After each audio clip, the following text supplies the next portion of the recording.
Entonces estuve todo el año en psicólogo y claro, yo cuando empecé a contar mi experiencia, que es lo mismo que he hecho ahora, yo conté muchas otras cosas. Eh, Tenía la mente fresca, me acordaba de todo con detalle. Yo empecé a sacar todo, todo, todo, así exacto como me había pasado, todo, todo, todo. Me acordaba de muchas otras experiencias, de cómo era su mirada, de ese tipo de cosas. Y el volver a verme enfrentada a esas situaciones cuando ya estaba en un proceso de transición de mi adultez, mi independencia, que no la viví hasta que llegué a la universidad, porque yo siempre fui como, siempre estuve como sumisa en esa situación. Entonces nunca me pregunté lo que yo quería, qué quería hacer, cómo me gustaba vestirme, cómo me gustaba tener el pelo, qué era lo que yo, cómo, qué era yo. No me conocía, yo no tuve esa etapa tampoco de rebeldía en la adolescencia. Yo estaba mermada completamente. Y le hacía la mena a mis papás. Entonces estaba ahí encasillado. Y ya después en la universidad, cuando vi este contraste de realidades, ¿no? Este choque, para mí, que yo siempre lo asemejo con lo que es un choque cultural. Entonces empecé como a sentirme interpelada en todos los sentidos. O sea, yo iba a la universidad y decía, pero ¿por qué lo hacen así? Si clásicamente en el colegio yo lo hacía así. Y entonces todo el rato eso me empezó a molestar y estuve todo el primer año así. Y el segundo año dije, ya no doy más. Necesito hablar con alguien que no sea ni mi familia ni nada. Necesito sentirme libre de hablar. Por eso busqué un psicólogo. Y cuando empecé a hablar, hablar, hablar, fue como no puede ser. No lo estoy aguantando. Porque me estaba viendo inmersa de nuevo en la energía, en las emociones que yo tenía retenidas, producto de esas experiencias. Entonces las empecé a revivir y eso provocó, porque yo las veces que estuve en psicólogo, que fueron dos, cuando partí la universidad y cuando terminé, yo lo único que hice fue hablar, pero en realidad eh, se supone que la dinámica con un psicólogo es primero escucharte, luego confrontar lo que tú, cómo tú piensas, ¿no? Confrontarte desde diferentes perspectivas, pero así como son muy pocos los psicólogos que también además te dan técnicas para poder enfrentar ciertas cosas. Yo, por iniciativa propia, empecé a la vez que estaba con psicólogo a programar mis cursos semestrales con lo que me requería la carrera obligatoriamente, pero además a complementar con ramos de otras carreras. Entonces empecé a pasearme por psicología, por filosofía, por arte, deportes y así un montón de cosas. Entonces, yo por iniciativa propia empecé a tomar cursos asociados a ese centro de salud que estaba dentro del campus, que era sobre el manejo del estrés y la ansiedad en la vida universitaria, el desarrollo de habilidades creativas y este tipo de cosas para bajar la carga académica y lo que era el estudio. Hoy en día, por ejemplo, eh, hacen estas como campañas de ansiedad y estrés y llevan perros que son de sostén emocional, que saben percibir la ansiedad y el estrés. Y lo que hacen es llevarlos al campus y están, y los niños, los estudiantes se acercan y pueden estar en contacto con los perros y se supone que estos perros te calman la ansiedad. Entonces está súper desarrollado hoy en día, la universidad ha invertido harto en eso. Pero antiguamente no era así, pues. Uno tenía que estar ahí y casi que era que oculto, necesito un psicólogo así, no, pues por favor que nadie me escuche. Eh, la cosa es que yo empecé a tomar esos cursos y en esos cursos empecé a aprender técnicas y habilidades que me ayudaban a controlar la ansiedad que estaba sintiendo, el estrés, el saber cómo canalizar mis emociones y todo ese tipo de cosas. No fue a full, pero sí me sirvió para el momento ir sacándome de cosas y ir a seguir avanzando. Yo siempre he dicho que mi vida siempre fue como de doble vía, ¿no? Está una parte que es la académica y está la otra parte que es la emocional, la interna, como mi ser, ¿no? Como mi personalidad. Entonces era como, yo siempre decía, como en la académica voy como en los caballos, así, derechito, derechito. Puede que me haya perjudicado en ciertas cosas, pero nunca tuve mal promedio ni malas notas en general. Entonces siempre fui derechito, derechito. Y acá, en la parte emocional, así, así, así, así, nunca recto, así, toda enredada, enredada, enredada, enredada. Y era como que mi parte académica al final es la que me terminó empujando siempre. O sea, yo decía, yo no tengo ganas de levantarme a hacer esto o lo otro, pero no puedo no cumplir con tener mi título. Entonces, la parte académica era lo que siempre me sacaba adelante, además de las expectativas que yo sentía que tenían mis papás sobre mí que no los podía desilusionar. Entonces, esas dos cosas a mí yo sé que me motivaron para seguir cumpliendo aun cuando emocionalmente yo no estaba bien. Y entonces seguí adelante, seguí como una máquina. Ya después, a los 23 recién, me senté a pensar en qué era lo que yo quería y que me podía recién hacer cargo de todo el descalabro emocional que tenía por dentro. Entonces, cuando llegué a la psicóloga y empecé a tomar estas habilidades y todo, estos cursos, fue tanto lo que me empecé a sentir como que alguien me pegaba en el corazón, en el corazón, en el corazón y en la mente, en la mente, en la mente, destruyendo esas ideas fijas que tenía por un lado de cómo de lo que yo creía que funcionaba el mundo y por otro de ir derribando ya esas conductas aprendidas porque no eran correctas, más allá de que me sirvieron para sobrevivir, no estaban correctas por respeto a mí. Entonces, ir quitándote malas costumbres y además ir enfrentando esas emociones que nunca las quisiste por último hablar y darte cuenta que en realidad sí lo sentiste en algún momento y estar reviviéndolo ahora más encima, o sea, en la situación cuando yo estaba en la psicóloga. Fue tanto que yo desarrollé ahí sí el trastorno, el trastorno se dice, o el síndrome del pánico, trastorno del pánico, algo así. Entonces a mí me empezaron a dar crisis de pánico. Yo no me pude meter al metro, estuve, bueno, desde que me dio la primera crisis, que fue llegando al campus un día como a las 10 de la mañana, ya había pasado la hora punta y no, casi me morí. De ahí que yo no me volví a meter al metro en un año. Estuve fuera, yo no pude, no pude, no pude, no pude. Y traté de tomar todos los ramos habidos y por haber como para aliviarme la carga, para hacer cosas que fueran desde otra perspectiva y no tener que estar estudiando full materia y no sé qué y no agotarme más. Pero no, no, igual no me servía, ¿no? Entonces empecé a tomar cursos de manejo de ansiedad y estrés y que tuvieran que ver con crisis de pánico y todo. Entonces traté de ayudarme de distintas formas. Sobre todo lo que más hice después, cuando estando con la psicóloga, fue empezar a escucharme. Eh, y creo que inconscientemente, una de las cosas, porque yo siempre dije, la psicóloga solo me escuchaba, me rebatía ciertas cosas, pero siempre es como, ¿y cómo te sientes con eso? Una cosa así. Pero ya mirándolo más con perspectiva, siento que inconscientemente asumí una habilidad que no me la enseñó como habilidad y es el hecho de que me confronte. Yo creo que una parte importante del crecimiento personal es no solo tener experiencias para que aprendas, sino que también cómo te plantas tú ante esas situaciones. Y entonces uno dice, no sé, estoy viendo, no sé, veo A y ese A me produce B. Entonces, ¿qué aprendo yo de B? C. Pero resulta que cuando tú ves a ti te provoca Y. Y la pregunta es, ¿por qué sientes Y? Porque tú, como persona, al ver A, la situación A, sientes con Y provoca que tú respondas como B. Por esto, por esto, por esto, por estas razones.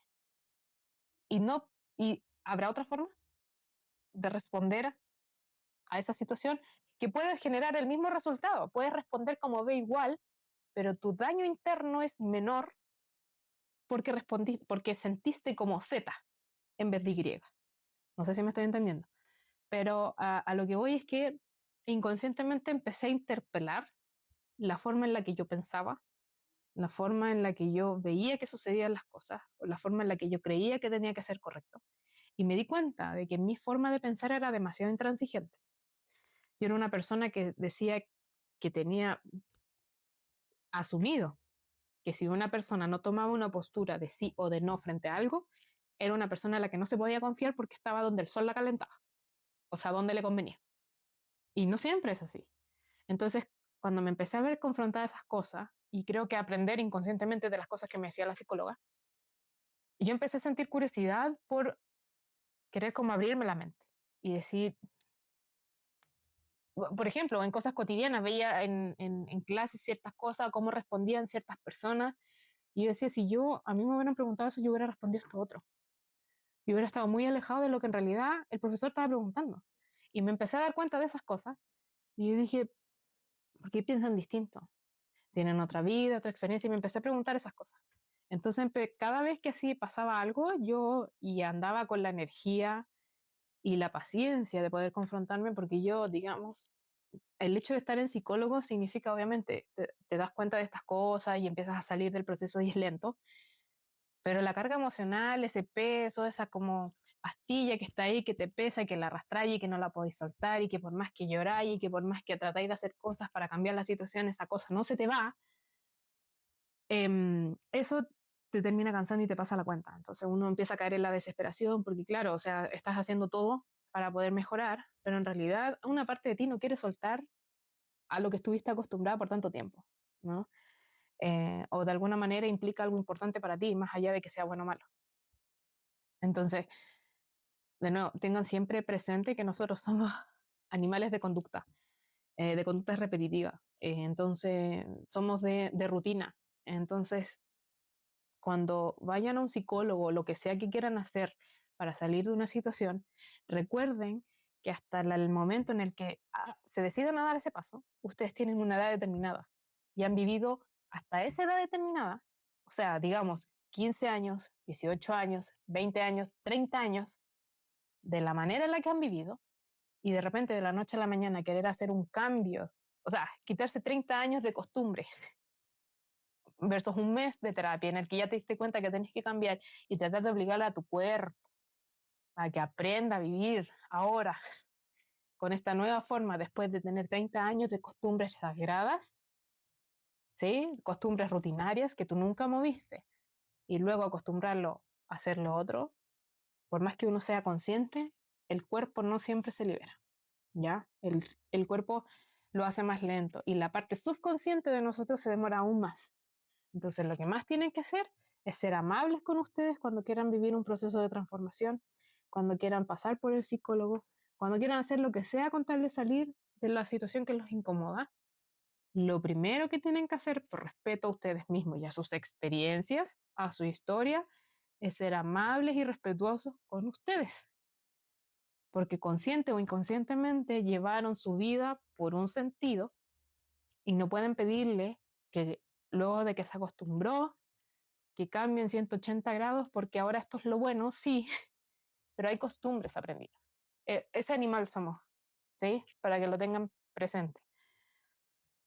Y nadie va a venir a ser amables con ustedes tampoco, ¿no? La psicóloga no es amable, o los psicólogos no son amables. O sea, su trabajo es interpelarte para que tú te despiertes y te des cuenta de que tienes que salir de algo, pero es porque son desestabilizadores naturales, ¿sí? Ese es su trabajo, ¿ya? Más allá de que lo hagan con ciertos pacientes o con ciertos no, porque obviamente las situaciones difieren y yo estoy hablando desde mi experiencia, no todas las experiencias son iguales. Entonces por eso tienen que ir mediando, pero lo primero que tiene que estar siempre ante todas las situaciones es el respeto por ustedes mismos y por sus experiencias, pero también por la costumbre que adquirieron al vivir esas situaciones. O sea, yo venía, cuando llegué al psicólogo por primera vez, yo venía en un modo sobrevivencia. Yo ni siquiera me sentía, yo no sabía qué era lo que quería, yo solo funcionaba, yo era una máquina. Entonces yo me anulé emocionalmente como mujer, como estudiante, como amiga, como todo. O sea, yo ni siquiera sabía lo que era ser amiga, porque ya a ese punto, como les dije en algún momento, yo me anulé y yo en algún momento me di cuenta que no sabía cómo pensar, porque mi objetivo era no destacar frente a ella, entonces tengo que ser la tonta siempre.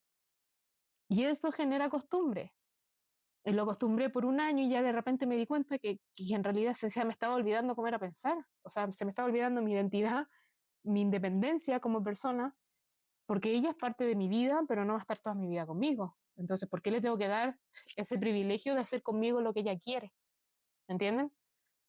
Obviamente eso me podría haber impulsado para haber salido de ese tema antes, no lo hizo, pero al menos internamente yo sabía quién era hasta cierto punto, ¿no? Y por eso no le permitía ciertas otras cosas. Entonces, desarrollé el trastorno del pánico. Más que nada estuve fuera del metro en realidad en el horario punta de la tarde, porque a esa hora salen todas las personas de trabajar. Yo salía a las 6 de la tarde de estudiar, entonces no había forma de evitar o salir un poquito antes o salir un poquito después, ahí yo estaba perdida. No había forma de evitar que el metro no estuviera lleno. En cambio, en la mañana yo sí lo podía evitar porque yo me movía a las 5 de la mañana a mi casa. Y llegaba a las 7, 7:30 a la universidad y así estaba tranquila, no me tomaba con tanta gente, pero podía usar el metro y había espacio, había aire, entonces no me desesperaba. Pero en las tardes no podía. Entonces yo andaba solo en micro y me demoraba 3 horas en llegar a mi casa después de salir de la universidad en la noche. Y en la mañana me demoraba 2 horas, 1 hora y media, es lo menos que me demoraba, porque no, a ver, si llegaba, salía a el primer bus en esa época salía a las 20 para las 6. Sí, era 1 hora y algo. Yo trataba de estar antes de las 6:30 en Los Héroes porque es una estación complicada, es una estación que confluye mucha gente y está justo en el centro de Santiago, entonces de por sí está llena. Y me quedaba ahí esperando, esperando, esperando, hasta porque en esa época estaba la dinámica que esa línea colapsaba tanto que cada ciertos minutos mandaban un tren completo que estaba vacío y se llenaba solo en Los Héroes y de ahí avanzaba para allá. Entonces yo esperaba esos vagones porque venía cero de gente, se subía solo lo que había en el andén, generalmente quedaba espacio, y después yo tenía que esperar unas 4 estaciones y me bajaba, entonces no era, unas 3 estaciones parece, no era mucho. Entonces, esas eran las estrategias que yo hacía como para sentirme yo tranquila. Voy a entrar ahora en el tema de los diagnósticos. Ella me diagnosticó varias cosas. Primero fue el trastorno del pánico, que me derivó con un psiquiatra. Y eso fue una parte bien pesada porque tuve que estar medicada. Yo alcancé a estar en psiquiatra solo 6 meses, que fue el segundo semestre del segundo año, porque lo desarrollé casi terminando la universidad, el primer semestre. Entonces, volviendo, yo me metí al psiquiatra. Y ahí claro, pues me tuvieron dopada, me dejaron clonazepam en la mañana y en la noche, más sertralina en la mañana. Ya, el clonazepam es el que te mantiene como adormilado y la sertralina mantiene activo tu sistema parasimpático, si no me equivoco. Es como que te ayuda a estar como así, que si tú estás en un entorno que recibes muchos inputs y que te empiezan a desesperar, la sertralina evita que tu desesperación llegue al punto límite de que ya pierdes la paciencia y te estallas, hace que se demore más ese proceso. Entonces no estallas tan fácilmente, pero no lo evita. No evita que uno tenga la crisis de pánico, pero sí te mantiene más como latente. Eh, Y esa cuestión me complicó mucho porque yo en las mañanas yo tenía clase desde 8:30 hasta 6 de la tarde, entonces estaba continuada todo el día con sueño. Yo creo que alcancé a estar 2 días con clonazepam y contacté a la psiquiatra y le dije, al psiquiatra, porque era un hombre, y le dije, no puedo, cuando lo contacté por correo. Y me dijo, bien, entonces suprimamos clonazepam solo en la noche y sertralina solo en el día. Y aparte que andaba tan adormilada y como yo en las tardes y en las mañanas me movía en horas que eran igual de oscuridad, extremas, entonces yo le decía a mi mamá, me va a pasar algo, me van a asaltar o lo que sea, porque yo no estaba reaccionando, estaba como moviéndome en cámara lenta. Entonces yo decía, me siento demasiado vulnerable, así que hice Zen Rocky. Pero bueno, ya, la psicóloga me detectó eh, esta cuestión de la crisis de pánico, me diagnosticó con, eh, ¿cómo se llama?, depresión. Tenía depresión por un tema un poco genético, porque mi mamá, por el lado de mi mamá, estaba diagnosticada la depresión endógena, creo, por el lado de las mujeres. Nunca he estado segura 100% de ese diagnóstico, pero sí me diagnosticaron con depresión. También tenía eh, dismorfia física, puede ser. Ya no sé cómo se llaman hoy en día esas cosas, pero es como cuando tú te ves en el espejo y te percibes de una manera distinta a la que te ves. Yo desde muy chica fui mucho más desarrollada que la gente que me rodeaba, las niñas. Yo era siempre mucho más alta, mis hombros eran mucho más anchos y también era bien caderona desde muy chica. Entonces yo siempre destacaba y siempre me miraban, eh, y esa cuestión también me trajo otros complejos, pero y como yo estaba en la dinámica de no destacar, de no verme, no nada, entonces yo odiaba mis atributos. Y cuando empecé a comer mucho, yo empecé, y me vestía con ropa ancha, yo empecé a percibirme más grande de lo que era. Entonces yo decía, no me está funcionando. A pesar de que me veo fea, porque yo realmente decía, quiero verme fea para que nadie me mire, nadie me quiera tocar, nadie nada. Entonces, a pesar de que me estaba dando resultados, según yo, por ese lado, me seguía percibiendo grande y seguía sintiendo que llamaba la atención. Entonces, y de ahí empecé como a distorsionar. Y llegó un punto en el que yo a mi mamá le decía, mira, tú veías a unas personas que estaban obesas mórbidas. Y yo le decía, así como ella se ve, es como yo siento que ocupo el espacio. porque siempre me dijeron que yo era como, tenía la estructura ideal para hacer natación, y a mí me cargaba tener que ser, porque yo veía a mis compañeras todas finitas, flaquitas, en cambio yo no, cabezona, grandota, y no me gustaba, no me gustaba. Y le decía, no, es que así me percibo, o sea, yo me siento y me percibo, y algunas veces, hoy en día me pasa que me percibo en mis defectos, me percibo más grande o más exacerbado de lo que realmente es. Entonces todavía ahí tengo como que hacer ciertos trabajos y me pasa, pero yo como que al tiro regulo y digo, no, es que no está bien y me lo empiezo a decir y hago los cambios y toda la cuestión. Es una cosa de costumbre. Y hasta que no estén dispuestos a hacer el cambio, el empezar a acostumbrarse al nuevo cambio no va a empezar. ¿Qué más me dijo? Eh, bueno, y me dijo que en la etapa del colegio yo sufrí bullying psicológico pasivo, ¿sí? Eh, Asociado un poco con violencia psicológica eh, silenciosa, pero fue bullying. Fue bullying al fin y al cabo, más allá de que no me hayan violentado físicamente y más allá de que no me hayan sacado y no me hayan hecho una tortura así a nivel súper explícito, que yo hasta hoy día no tengo idea de por qué razón siempre se frenó conmigo y no hizo lo que hizo con la otra chica. No sé qué me ayudó, no, y tampoco sé si fue una ayuda, no sé qué pasaba en su cabeza, yo no entiendo, no sé. Supongo que le servía más teniéndome cerca que lejos, no sé. Em, Eso creo que fueron los diagnósticos, si no me equivoco. Sí. Y también me dijo que fue, no, pero esta fue la segunda psicóloga, que fue justo cuando estaba saliendo en el 2019, yo estaba saliendo de la universidad y tuve que tener psicólogo. Y me nombró estas cuestiones como de tener heridas de abandono de infancia, heridas de infancia por abandono. Eso también. Eso se sumó después del 2019. Es que yo, cuando yo fui a la psicóloga, yo más que nada me enfoqué, la primera, más que nada me enfoqué en lo que me estaba provocando problema en ese momento, que era mi adolescencia, mi niñez respecto a mi entorno social, con que yo consideraba que mi vida social no valía nada. Y que el problema era yo, obviamente. Entonces ya pasé por todo eso, a lo largo de todo este proceso mantuve esta relación con esta persona.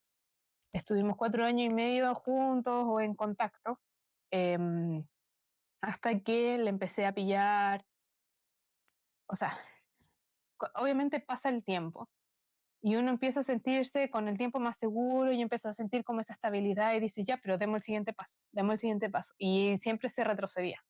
Él echaba marcha atrás, no quería tocar el tema, no quería avanzar, no quería nada. Y yo estaba estudiando, yo no tenía dónde caerme muerta, nunca había trabajado en mi vida, entonces tampoco tenía la libertad como decir, ya, yo me voy, ¿dónde estás tú? Vivimos juntos, trabajamos y sacamos esto adelante, no. Entonces, él sí podía hacerlo, nunca lo quiso hacer, nunca le propuse algo específico, pero nunca tuvo como la idea como de generar algo para que los dos pudiéramos estar juntos, no fue así. Y lamentablemente fue una relación tóxica, fue una relación que es como 50 y 50, porque yo igual me siento agradecida. Es una persona que me ayudó a recuperarme a mí misma, me ayudó a recordar cuál era mi esencia, quién era yo, y claro, como estábamos a través de una pantalla, para mí fue fácil poder ser yo misma, porque en realidad no me estaba exponiendo a una mirada que me fuera a juzgar, no me estaba exponiendo a opiniones en el momento, o a miradas, o a comentarios, era todo por teléfono, entonces hasta los mensajes yo los podía interpretar de la manera que yo quisiera. Entonces muchas veces me contactó para hacer videollamada, para hacer esto un poco más normal, pero yo nunca le quise contestar, porque después de un tiempo me pegó muy feo el tema de saber que yo en realidad no tenía autoestima como mujer y en realidad no quería nada con nadie. No quería nada con nadie. Con él sí, pero me acomodaba el que fuera teléfono y que no nos viéramos. No, yo no quería ser vista por nada ni por nadie. Entonces, eh, la cosa fue que tuvimos esta relación por 4 años y medio. Y a mí me empezó a picar el bichito de que quería más, él no quería. Y terminé terminando yo la relación porque le pillé una serie de mentiras. De repente me mandaba videos o fotos fingiendo que era de su vida diaria. Y después me pasó, recuerdo, el último año que estuve con él, que empecé a encontrar esas fotografías y esos videos en publicidades internacionales. Y ahí yo me empecé a caer en cuenta y dije, este no son videos de él. A pesar de que uno puede decir, ya, o sea, han pasado tantos años, ¿cómo no te va a confesar sus mentiras? Pero no lo hizo, no lo hizo. Y hasta el último momento me inventó una mentira, inventó que alguien había robado su teléfono y me había querido decir cosas y bla, bla, bla. Al final yo lo terminé acabando todo. Ese fue en el año 2018, que para mí fue mi peor año, el peor año de toda mi vida. Eh, y lo que sí quería destacar de esta relación es que fue tóxica. Como dije, estoy 50% agradecida con él porque yo volví a ser yo misma. Pero el pago, o sea, el costo de toda esta cuestión fue muy alto. Em, Primero porque fue una relación en la que él también estaba mal psicológicamente, también tenía depresión y me había hablado de que él había querido suicidarse y no sé cuánta cosa. Pero el tema es que, y yo creo que por eso caí en esto, él se dio una dinámica entre nosotros como de apoyo al principio, de compañeros porque estábamos sintiendo lo mismo, entonces yo te acompaño, tú me acompañas. Pero después se fue tornando en una relación manipulada, porque yo muchas veces recuerdo que sí lo quise mandar al demonio y él caía en estas dinámicas de manipulación en la que me amenazaba con que iba a desaparecer. Él me decía, no te preocupes, yo soy lo peor del mundo, soy un veneno, y te voy a dejar libre y tú no vas a sufrir más por mí, a pesar de que tú eres todo para mí y significas tanto y estoy dispuesta a todo por ti, pero no te preocupes, yo voy a desaparecer, no vas a volver a saber de mí y voy a hacer lo que siempre he querido hacer y que no he hecho porque me detuve por ti y bla, bla, bla, y pum, cerraba su cuenta de redes sociales, desaparecía por días. A mí me dejaba mal, yo me ponía a llorar, yo me sentía, estoy perdiendo al hombre de mi vida, así. Em, y claro, después cuando él, primero fueron 3 días, después la amenaza subía a una semana, lo máximo que se logró desaparecer fue un mes. Y lo peor de todo es que él cerraba su cuenta, o sea, quedaba como usuario. Entonces no tenía cómo rastrearlo tampoco. Entonces, y así me iba manipulando, po. Y después cuando volvía, yo estaba muy molesta, pero agradecía tanto que él haya pensado en mí y no haya hecho eso y volviera por mí y aparte me está haciendo feliz porque ahora dice tantos chistes y tantas cosas, entonces es que somos tal y no sé qué. Entonces yo misma me convencía de que al final todo era por el bien de los dos y tendía a poner las cosas buenas por sobre las malas siendo muy graves, pero prefería no mirarlas y decir no importa, él con el tiempo va a aprender que ya no lo tiene que hacer. Y nunca aprendió. Y siempre hacía lo mismo. Eh, Entonces yo terminé muy desilusionada. Y lo peor de todo es que después cuando yo terminé con él, yo había hecho hartas reflexiones de lo que tuvimos y yo me terminé dando cuenta de que yo me había enamorado de él. Y creo que ese fue el mayor costo. Porque otro de los costos es que obviamente como me tenían ir y venir y que se iba a los cielos y después que volvía y me daba todo y esa cuestión que me provocó inestabilidad nuevamente, me produjo mucha ansiedad, mucho estrés, me volvió a recordar lo que pasé en el colegio y lo que pasé en mi infancia, entonces volví a caer en modo de repente de sobrevivencia, entonces yo tenía como que avanzaba en el psicólogo, pero cuando se trataba de temas de amor o de pareja, yo retrocedía, pero retrocedía en todo, retrocedía también en mí como persona, en todo, entonces me afectaba de nuevo, lo estaba llevando todo a toda mi vida, y entonces yo no tenía estabilidad de nuevo. Entonces era como yo voy a estar bien cuando él esté bien conmigo, y así. Y entonces uno empieza a ser, como uno no está segura, no sabe lo que es ni lo que quiere, empieza a mimetizarse con el otro porque es lo que te está sirviendo en el momento. Entonces pierdes tu identidad otra vez. Y entonces empecé a ser volátil nuevamente y a hacer como que todo dependía de él. Si él está bien, yo voy a estar bien y voy a estar feliz. Si él me manda un mensaje, yo soy la mujer más feliz del mundo y no sé qué. Entonces todo poniéndolo hacia afuera. Todo dependía de lo que el otro hacía hacia mí, el cómo yo me sentía. Obviamente tiene que llegar un punto en el que ustedes se sientan cansados de decir, ¿por qué todo tiene que depender del resto? Yo me puedo sentir como yo quiero y no depende de cómo se comporte el resto. O sea, yo soy una persona que tiene estas características y que le gusta sentirse así cuando hay un día soleado y le gusta sentirse así cuando hay un día lluvioso. Que haya o no una persona que en el día lluvioso te haga reír y te haga sentir que es el día más maravilloso de tu vida, eso es otra cosa, porque somos también entes que nos relacionamos. Entonces ahí tu actitud puede cambiar, pero de base tú sabes que con lluvia no te gusta y con sol sí te gusta, por ejemplo. Entonces, parte importante de todos estos procesos, de lo que sea que estén viviendo, siempre es importante conocerse, ¿sí? Porque cuando ustedes se conocen, se, no sé cómo se dice esta palabra, creo que es individualizan y generan el corte con la sociedad. Dicen, yo soy esto, sin importar quién esté a mi alrededor, yo soy esto. Que a partir de esto que soy, yo utilice herramientas para comportarme como X cuando estoy con él, como Y cuando estoy con ella, eso quiere decir que somos seres que nos adaptamos y sabemos convivir en comunidad. Pero eso no mueve ni desestabiliza lo que yo soy. Y es uno de los puntos a los que tienen que llegar, a saber quiénes son, es lo más importante. Si no, no van a poder, o sea, pueden ir haciendo cambios, pero sigue habiendo un vacío ahí en medio, que es algo que ustedes no quieren ver. Entonces, lo importante primero es siempre sentarse y decir quién soy. Tienen que conocerse, porque si no, va a seguir apareciendo gente que les va a venir a enseñar la lección de que no puedes dudar de quién eres, de que tienes que saber quién eres y que les van a mandar personas que los van a manipular hasta que ustedes se cansen y digan yo soy esto y a mí nadie me mueve de esto. Entonces mucha gente dice, ¿por qué a mí siempre me pasa lo mismo? A mí siempre me llega gente que está mal psicológicamente, llega gente que es manipuladora, entonces que, y claro, si ustedes se ponen a analizar cómo son ustedes ante esas situaciones, es porque yo no tenía personalidad, es porque yo dejé que hicieran conmigo lo que querían, y porque cada persona que llegaba, como yo sentía culpa y sentía que no merecían nada, dejaba que el resto hiciera conmigo lo que quería. Entonces no establecía límites claros, nadie me respetaba porque ni yo misma me respetaba. Y siguen llegando a ese tipo de personas.